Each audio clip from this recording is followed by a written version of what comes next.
ಮಹಾರಾಷ್ಟ್ರದ ಸಿಂಧುದುರ್ಗ ಜಿಲ್ಲೆಯಲ್ಲಿ ಕೆಟ್ಟ ವಿಡಿಯೋ ಕ್ಲಿಪ್ ಕಳುಹಿಸಿದ ಖಾಸಗಿ ಬಸ್ ಚಾಲಕನೊಬ್ಬನನ್ನ ನಡು ರಸ್ತೆಯಲ್ಲಿ ತಡೆದ ಮಹಿಳೆಯು ಆತನ ಕೆನ್ನೆಗೆ ಬಾರಿಸಿದ್ದಾಳೆ. ಅಶ್ಲೀಲ ವಿಡಿಯೋ ಕಳುಹಿಸಿದ್ದಾನೆ ಎಂದು ಹೆಣ್ಣು ಮಗಳು ಖಾಸಗಿ ಬಸ್ ಚಾಲಕನನ್ನ ಸಾರ್ವಜನಿಕವಾಗಿ ಕೆನ್ನೆಗೆ ಬಿಟ್ಟ ವಿಡಿಯೋ ಹೊರಬಿದ್ದಿದೆ. ಬಸ್ಗೆ ಟಿಕೆಟ್ ಬುಕ್ ಮಾಡುವಲ್ಲಿಂದ ಆತನು ಆಕೆಯ ನಂಬರ್ ಪಡೆದುಕೊಂಡು ಅಸಹ್ಯ ವಿಡಿಯೋ ಕಳುಹಿಸಿದ್ದನಂತೆ. ಕಂಕಾವಲಿಯಿಂದ ಮುಂಬೈಗೆ ಕಂಕಾವಲಿಯ ಒಂದು ಕಡೆ ಆ ಮಹಿಳೆ ಹಿಂದೆಯೂ ಟಿಕೆಟ್ ಬುಕ್ ಮಾಡಿ ಪ್ರಯಾಣಿಸಿದ್ದರಂತೆ. ಟಿಕೆಟ್ ಪಟ್ಟಿಯಿಂದ ಆಕೆಯ ಫೋನ್ ನಂಬರ್ ಕದ್ದ ಚಾಲಕನು ಆಕೆಗೆ ಮೆಸೇಜಿಂಗ್ ಆ್ಯಪ್ ಮೂಲಕ ಕೆಟ್ಟ ವಿಡಿಯೋ ಕಳುಹಿಸುತ್ತಿದ್ದನಂತೆ.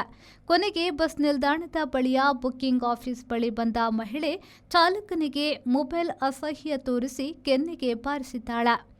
ಯಾರೋ ವಿಡಿಯೋ ಹೊರಬಿಟ್ಟಿದ್ದಾರೆ. ಸ್ಥಳಕ್ಕೆ ಬಂದ ಕಂಕಾವಲಿ ಪೊಲೀಸರು ಪ್ರಕರಣವನ್ನು ದಾಖಲಿಸಿಕೊಂಡಿದ್ದಾರೆ.